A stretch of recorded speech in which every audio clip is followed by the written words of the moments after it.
Inselmilkom, illum il-Ħadd 19 ta' Lulju. Nilqakom għal Quddiesa tas-16 il-Ħadd ta' żmien ta' matul is-sena mill-Kappella tal-Madonna tal-Fidwa f'Selmun. Din il-kappella inbniet fis-snin 80 flok il-kappella li kien hemm fil-Palazz ta' Selmun. Jiċċelebra din il-Quddiesa l-Arċisqof Charles Xikluna u jikkonċelebra Dun Juan Gallia.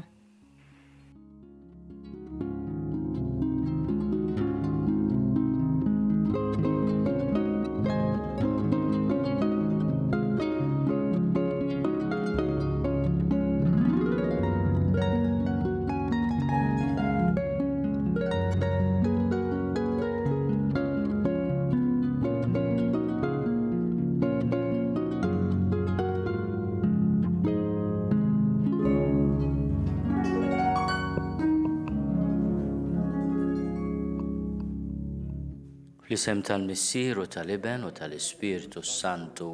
Amen. Il-paċi magħkom. Mill-Knisja ċkejkna u ħelwa ta' Selmun insellem lill-komunità nisranija miġbura hawnhekk ukoll lil dawk li qegħdin isegwuna permezz ta' TVM2 u permezz tal-midja soċjali. Iltqajna f'jum il-Ħadd, jum meta l-mulej jirbaħ fuq il-ħażen. Il-jum li hemm bżonn infakru il-paċenzja tal-mulej, kif jallimna fl-Evanġelju tal-lum. Fil-bidu tal-Quddiesa jew nitolbu maħfra ta' kemm il-darba aħna murejniex paċenzja ma' nafusna u ma' xulxin. Mulej ħnina, Kristu ħnina, mulej ħnina. Eħenna lina Alla li jista' kollox jaffrinna d-nubietna u jwassalna l-ħajja ta' dejjem. Glorja l-Alla fil-għoli ta' smewwiet u paċi fl-art lil bnedmin ta' rida tajba. Infaħruk, inberkuk, nadurawk, natuk ġie, irrodulek ħajr għal glorja kbira tiegħek. Mulej Alla Sultan tas-sema, Alla Missier li tista' kollox. Mulej Iben waħdini Ġesu Kristu, mulej Alla ħaruf talla bin il-Missier. Inti tneħħi d-nubiet tad-dinja ħenna lina. Inti tneħħi d-nubiet tad-dinja il-qattal btana. Inti li qiegħek fuq l-emin tal-Missier ħenna lina. Għaliex int waħdek qaddis, int waħdek mulej, int waħdek il-għoli Ġesu Kristu mal-Ispiritu Santu fil-glorja tal-Missier Alla. Amen. Nitolbu. Ħenna lina mulej għaddejja tiegħek u kollok tieba kattar fuqna id-doni tal-grazzja tiegħek. Biex nitħeġġu fit-tama, fil-fidi u fl-imħabba. U nisru dejjem sal-aħħar fil-ħarsien tal-kmandamenti tiegħek. Bibnek Ġesu Kristu Sidna li Alla u miegħek jgħix u jissaltan fl-imkien mal-Ispiritu Santu għal dejjem ta' dejjem.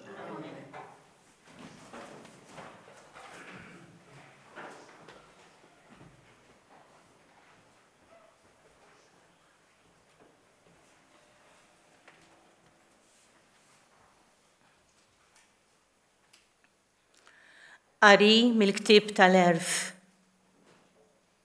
Ma hemmx Alla ħliefek li tieħu ħsieb kollox u m'għandek turi lil ħadd li ma tonqos meta tagħmel il-ħaq.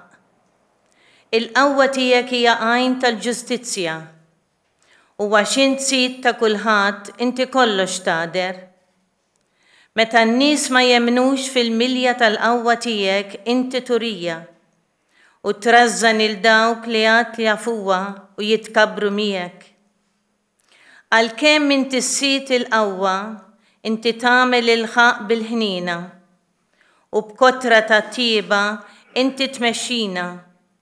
Inti għandek is-seta u tagħmel li trid. B'dawn l-għamejjel tiegħek intallimt lill-poplu tiegħek li l-bniedem ġust irid ikun ħanin. It-tama sabiħa inti tajt lill-uliedek u tagħti lill-mitinbin żmien għall-indiema. Il-kelma tal-mulej. Mulej inti tajjeb u taħfer. Int mulej tajjeb u taħfer u kollok tjiba għal kull min isejjaħlek. Għati widen mulej għat-talba tiegħi, isma' l-leħen tal-ilfiq tiegħi. Il-ġnus kollha li għamilt jiġu jinxteħtu qudiemek u jsebħu ismek Sidi. Għax kbir int u għemejjel tal-għaġeb tagħmel, inti waħdek Alla. Intalla Sid ħanin u twajjeb, id-dum biex tagħdeb u kollok tjiba u fedeltà. Ħares lejja u ħenna lija, għati qawwa lil-qaddej tiegħek.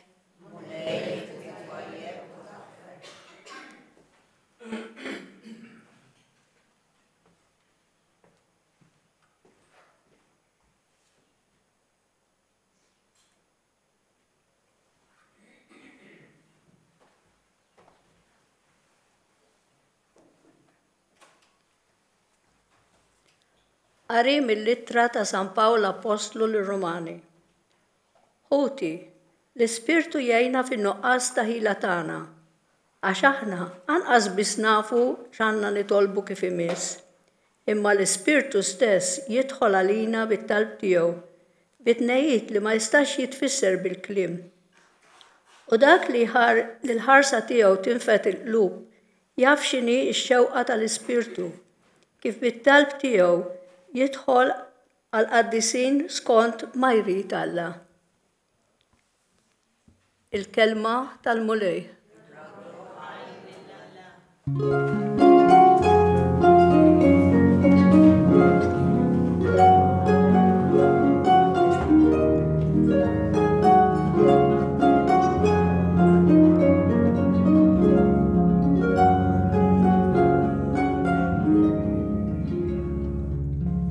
Il-kelma tal-Alla hi ħajja u qawwija u tarbel il-ħsibijiet u l-fehmiet tal-qalb.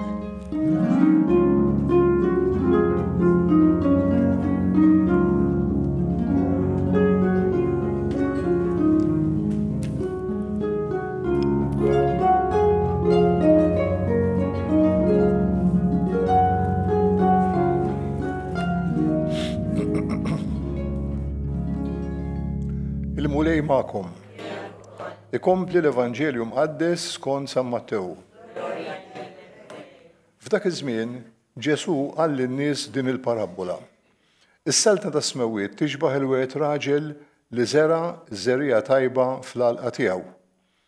Iżda xi lin-nies kienu reqdin ġie l-għadu tiegħu u żera s-sikrana qalb il-qamħ u telaq. Meta mbagħad il-qamħ nibet u ħareġ iż-żbul tfaċċat ukoll is-sikrana.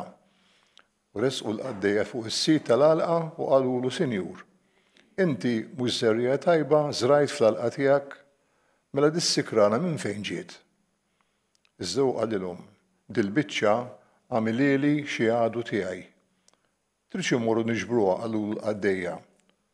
Le qalilhom, għax intom hu tiġbru s-sikrana għandkom mnejn taqilgħu magħha l-qamħ ukoll. Erħulhom jikbru t-tnejn flimkien sal-ħsad. Meta mbagħad jasal il-ħsad, ngħid lill-ħassada, iġbru s-sikrana l-ewwel u orbtuha qatt-taqat tal-ħruq. Imbagħad għedu l-qamħ fil-maħżen tiegħi. Ġibilhom parabola oħra u qalilhom, is-salta ta' smewiet tixbaħ il-żerriegħa tal-mustarda li wieħed raġel ikun qabad u żeragħha fil-għalqa tiegħu. U hija ta' bilħaq li sar waħda fost iż-żrieraħ kollha. Iżda meta tikber tkun l-akbar waħda fost il-ħxejjex u ssir siġra. Hekk li l-asafar tal-ajru jiġu jbejtu fil-frijej tagħha. U qalilhom parabola oħra. Is-salta ta' smewiet tixbaħ il-ftit ħmira li waħda mara tkun qabdet u ħaltet ma' 3 sigħat qiegħ sa ma tkun għoljiet l-għaġna kollha. Dan kollu Ġesu qalu bil-paraboli lin-nies u mingħajr xi parabola ma kienx ikellimhom U jekk iseħħ dak li kien ingħad permezz tal-profeta meta qal niftaħ fommi bil-parabboli nitkellem fuq ħwejjeġ moħbija sa mit-twaqqif tad-dinja. Imbagħad ħalla n-nies u mar id-dar. Resqu lejh id-dixxipli tiegħu u qalulu fissirilna il-parabbola tas-sikrana fl-għalqa u weġibhom. Dak li jiżra żerrija it-tajba huwa bin il-bniedem. L-għalqa hija d-dinja. Iż-żerrija t-tajba huma ulied is-saltna. Is-sikrana huma ulied il-ħażin. U l-għadu li żeraħħa huwa x-xitan. Il-ħsad ifisser tmiem id-dinja u l-ħassada l-anġli. Mela bħalma s-sikrana jiġbruha u jħarquha fin-nar, hekk isir fi tmiem id-dinja. Bin il-bniedem jibgħat l-anġli tiegħu u huma jiġbru barra mis-saltna tiegħu kull ma jġib it-tfixkil u kull ma jagħmel il-ħażen. U jxħduhom fil-ħuġġiġa tan-nar. Hemmhekk ikun hemm il-biki u t-teżżiż tas-snien. Imbagħad il-ġusti jsiru jiddu bħax-xemx fis-salta ta' missierhom min għandu widnejh ħajjisma' il-kelma tal-mulej. Bit-tagħlim tal-Evanġelju nitnattfu minn dnubitna.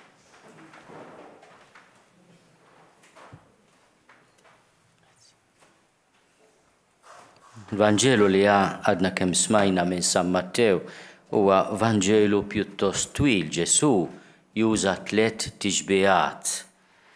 L-ewwel il-parabbola tal-qamħ u s-sikrana. It-tieni tiġbija hija dik taż-żerja tal-mustarda u t-tielet tiġbija hija dik tal-ħmira.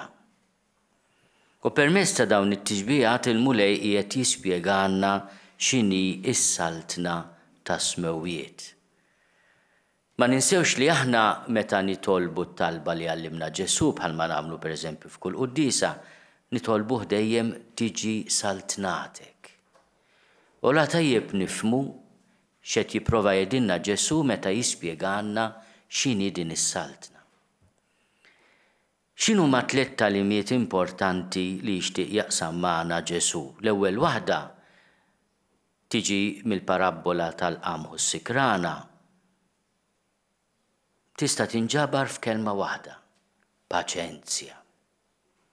Alla għax hu qawwi, għax jista' kollox, magħna juża paċenzja kbira.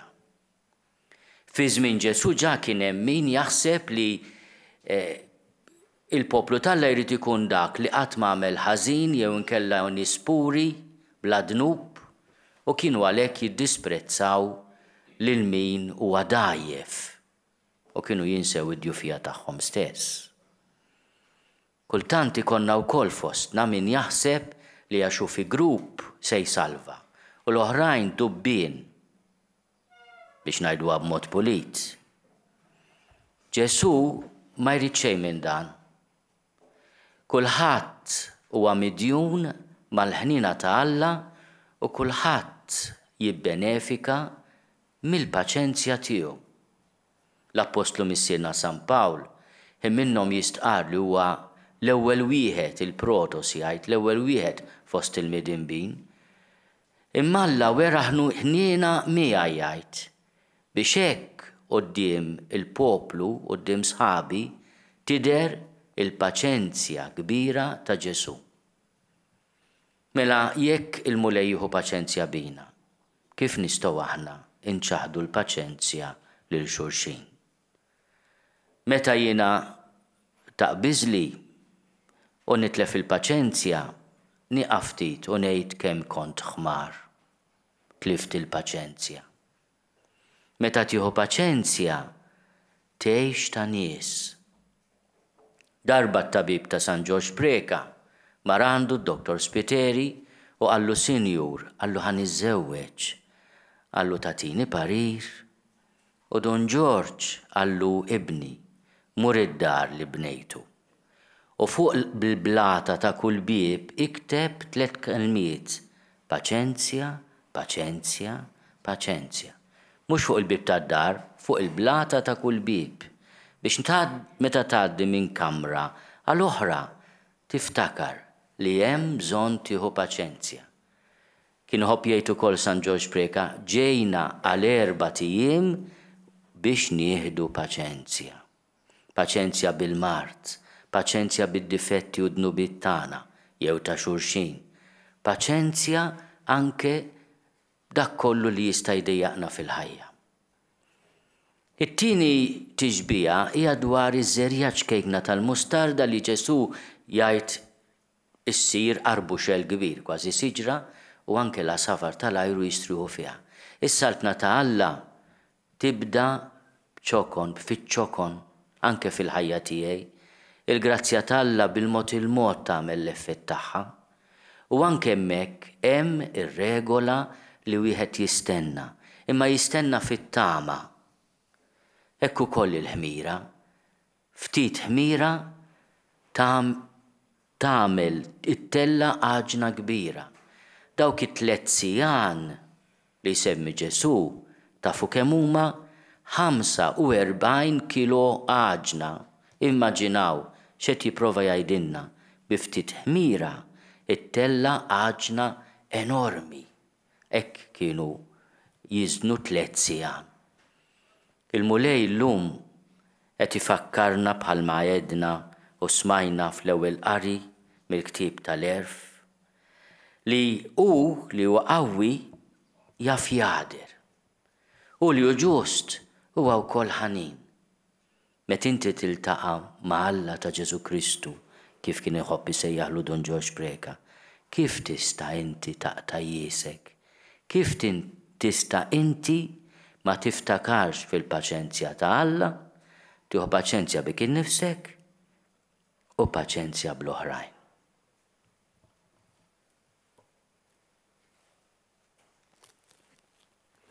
Jiena nemmen f'Alla wieħed, il-Missier li jista' kollox, li ħalaq is-sema u l-art, dak kollu li jidher u dak li ma jidirx. U f'mulej wieħed Ġesu Kristu, iben waħdini ta' Alla, imnissel mill-Missier qabel kull żmien. Alla minn Alla, dawl minn dawl, Alla veru minn Alla veru. Imnissel mhux magħmul, natura waħda mal-Missier u bih sar kollox. Niżel mis-smewiet għalina l-bnedmin u għal-fidwa tagħna. U ħal-ġisem bis-seta tal-Ispirtu Santu minn Marija Verġni u sar bniedem. Salbuh għalina bata taħt Ponzju Pilatu, miet u difnuh, u fit-tielet jum qam minn bejn l-imwiet skont il-kodba mqazza.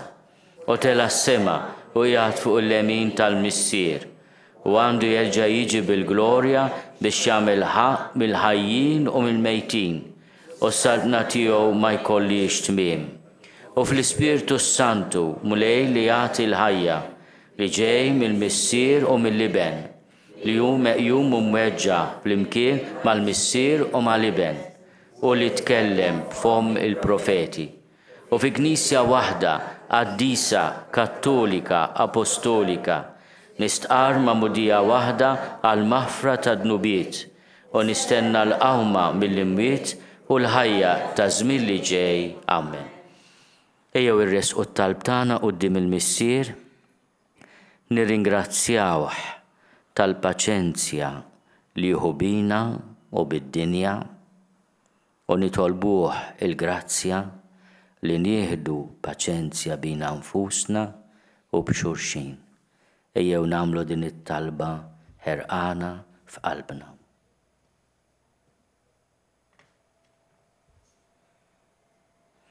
Nitolbuk mulej għal dawk li huma morda jew sitwazzjoni fejn qed jitilfu l-paċenzja biex inti tkun il-faraġġ u l-qawwa tagħhom. Nitolbu. Għatina l-grazzja mulej li minfok niġġudikaw il-xulxin, nieħdu paċenzja b'xulxin. Nitolbu. Għatina l-ispirtu ta' tama mulej li fejn naraw li s-saltna tiegħek hija żerja ċkejkna ma ninsewx li għad tikber ħafna iżjed milli naħsbu. Nitolbu. Għamel mulej li jrid id-dawl ma jaqtow qalbhom qatt li fil-ġudizzju tiegħek int se tkun ħanin. Nitolbu. Nafdaw fil-paċenzja u l-ħnina ta' Alla li l-ħutna kollha li ħallewna f'daw l-aħħar sigħat, f'daw l-aħħar ġranet, f'daw l-aħħar xhur. U nitolbu biex meta jiġi l-mument tagħna mhux għax maġlin, meta jiġi l-mument tagħna il-mulej jieħu paċenzja bina wkoll. Nitolbu. Ħenna lina mulej u għamel magħna paċenzja kbira fġieħ il-pjagi divini ta' ibnek Ġesu Kristu Sidna li għajxu jsaltan għal dejjem ta' dejjem.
Nitolbu ħuti biex is-sagrifiċċju tiegħi u tagħkom ikun joġob lil Alla l-Missier li jista' kollox.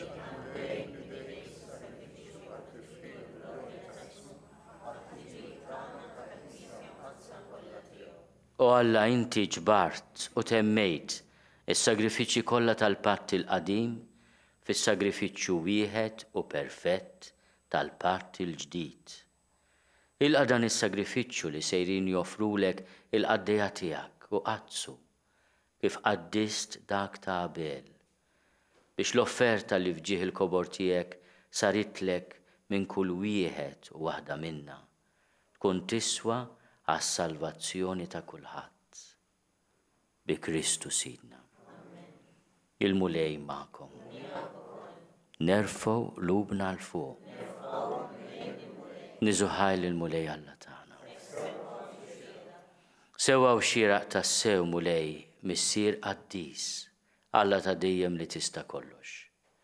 Tajjeb u taġita s-salvazzjoni tagħna li dejjem u kullimkien inrodulek ħajr. Aħna nafu li għall-glorja tiegħek bla qies int twieżen lilna bnedmin dgħajfa. U tipprovdilna wkoll għajnuna mill-istess natura dgħajfa tagħna. Bekk int tgħader u tħenn għal min jintilef. U minn fejn ikun ġarrab it-telfien twassallu is-salvazzjoni tiegħek bi Kristu Sidna. Biħ-tajja kollha tal-anġli ferħana l dejjem quddiemek, iqimu l-kobor tiegħek, flimkien ma tagħhom ilqa' nitolbuk it-tifħir tagħna, waqt li magħhom nifirħu u ntennulek.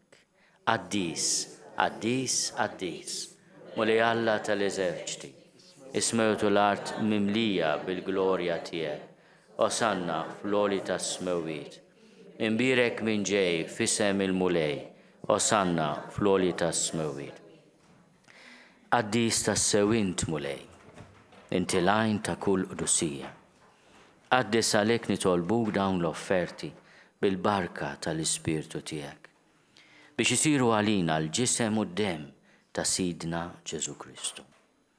Li meta kien se jingħata biex minn rajħi bati, ħalħobs, ratti l-ħajr, qasam, tali d-dixxipli tiegħu u qal, ħudu u kulu l-koll minn dan, għax dan huwa ġismi li jingħata għalikom.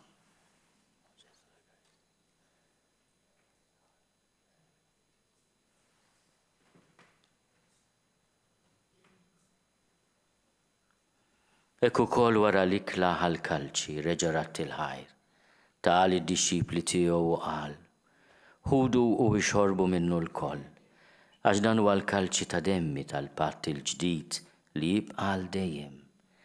Id-dem li jxerret għalikom u għal-bnedmin kollha għal-maħfra ta' dnubiet. Għamlu dan tifkira tiegħi.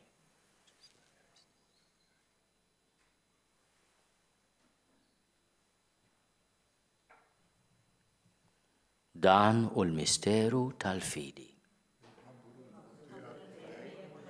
Inxandru bil-ferħ il-qawmin tiegħek, nistennewk sa ma tiġi fil-glorja.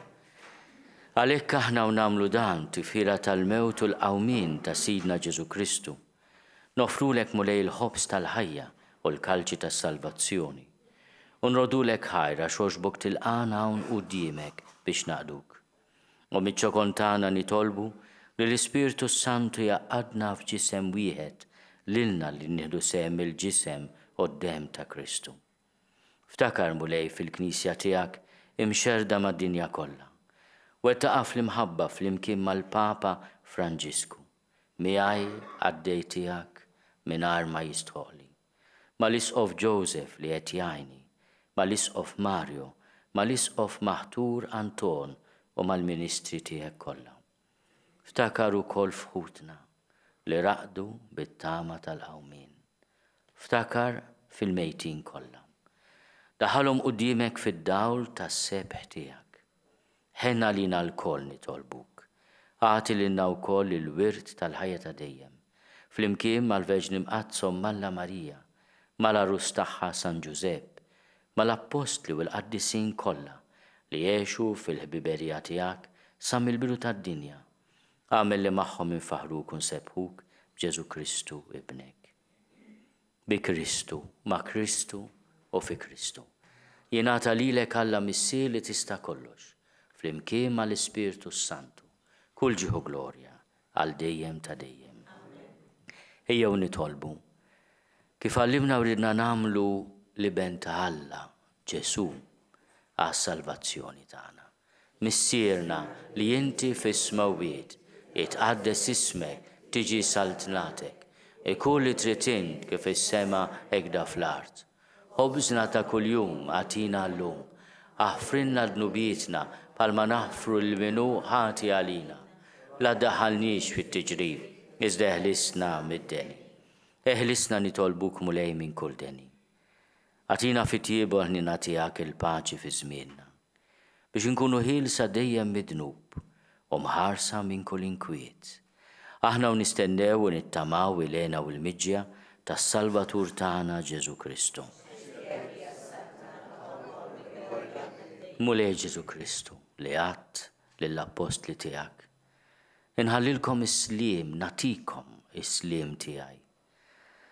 La tħares lejn dnubietna, iżda ħares lejn il-fidi tal-Knisja tiegħek. Għatija slimu l-għaqda li jintrid fiha, int li tgħixu s-saltan għal dejjem ta' dejjem. Il-paċi tal-mulej tkun dejjem magħkom. Għatu l-paċi lil xulxin.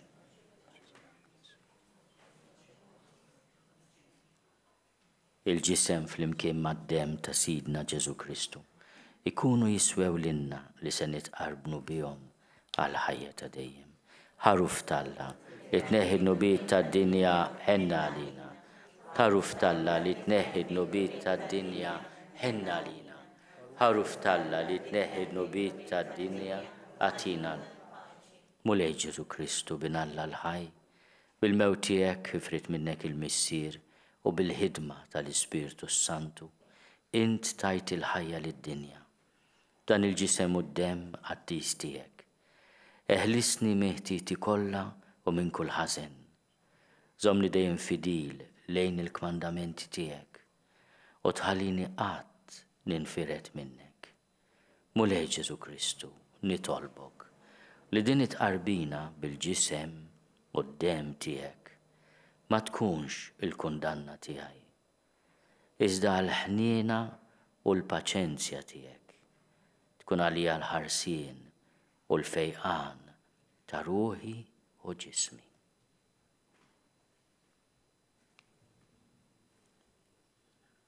Dan hu l-ħaruf Alla danu li neħid nubiet tad-dinja, ħenjin dawk li huma mistiedna għall-ikla tal-ħaruf. Mulej ma jistoqlix li tidħol taħt is-saqaf tiegħi. Iżda biss kelma waħda u ruħi tkun infejn.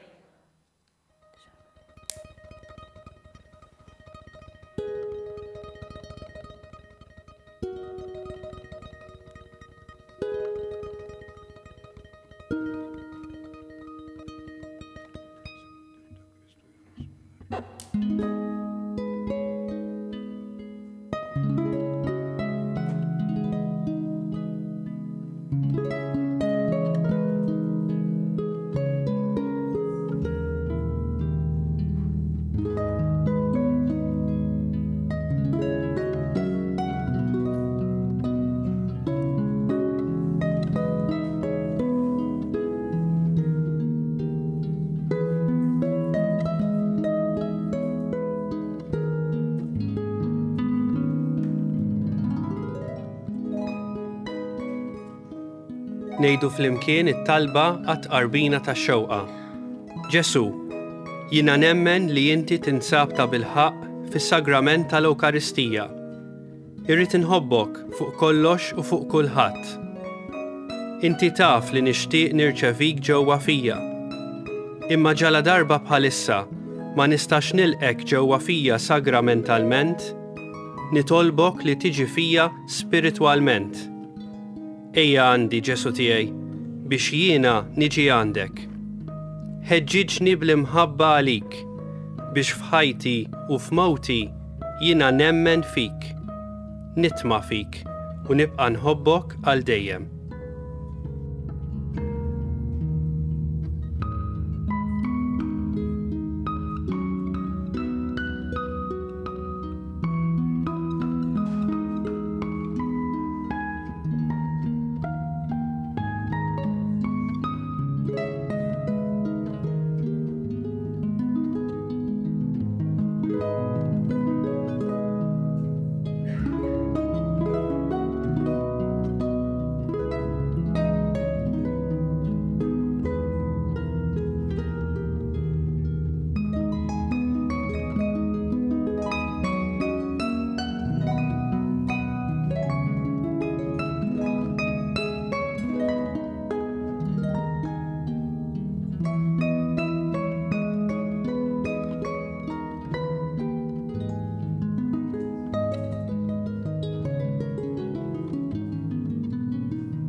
Nitolbu.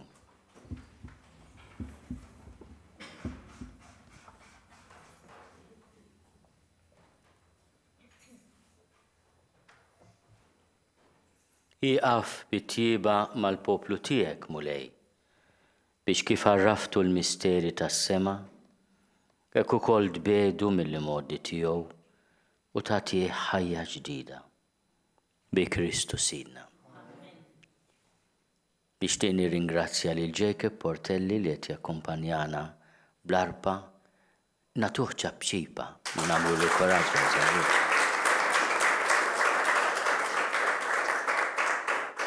U nirringrazzja lil Monsinjur Don Juan Gallia, l-Sisters, l-komunità ta' Selmun u bil-qalb f'jum il-ħadd insellem lill-komunitajiet li jinsabu fid-djar tagħna, fl-isptarijiet, fir-residenzi tal-inzjani u l-kull min jista' nħeġġu biex nersqu fil-knejjes tagħna nirċievu l-Ewkaristija. Dan is-servizz nagħmluh u bil-qalb, imma kull min jista' imur il-Knisja u jitqarben nistiednu biex jirċievi il-ġisem qaddis tal-mulej għaliex dak il-ġuħ l-ebda ħaġa oħra ma taffih.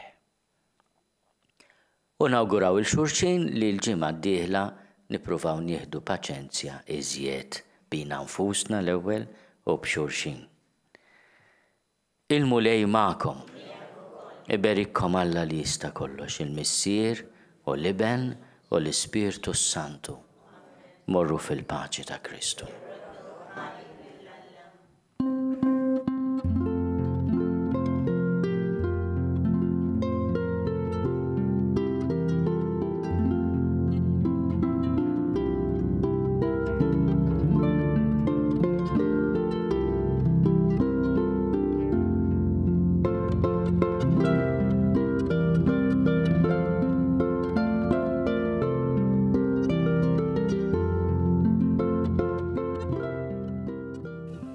Bekk naslu fit-tmiem din il-Quddiesa mill-Kappella ta' Selmun iddedikata lil Madonna tal-Fidwa li naraw fit-titular ta' Antoine Dufavre. Dan juri lin-Nobli Katerina de Vitale arkubteja quddiem il-Madonna tippreżenta l-pjanta tal-Palazz ta' Selmun. Din il-mara riedet li jidħul kollu mill-artijiet tagħha jingħata lil Soċjetà tal-Kavallieri ta' San Ġwan li kienet twaffqet biex bil-flus li tiġbor tifdi lill-ilsiera fosthom dawk Maltin li kienu spiċċaw f'idejn it-Torok Ottomani. Wara dak il-punt storiku dwar din il-kappella, ninformakom li fuq il-website uffiċjali tal-Arċidjoċeżi ta' Malta, knisja.mt, issibu lista tal-Quddies bil-Malti u bl-Ingliż li qed jiġi ċċelebrat fil-knejjes. L-insara kollha, b'mod speċjali il-persuni mhux vulnerabbli, huma mħeġġa jiċċelebraw jum il-Ħadd billi jattendu għall-Quddies. Aħna nkunu magħkom mill-ġdid għada filgħodu fid-9:30 għaċ-ċelebrazzjoni tal-Quddiesa u t-talba tar-Rużarju fuq TVM2 mill-Kurja tal-Arċisqof. Grazzi u l-kumplament tal-Ħadd it-tajjeb.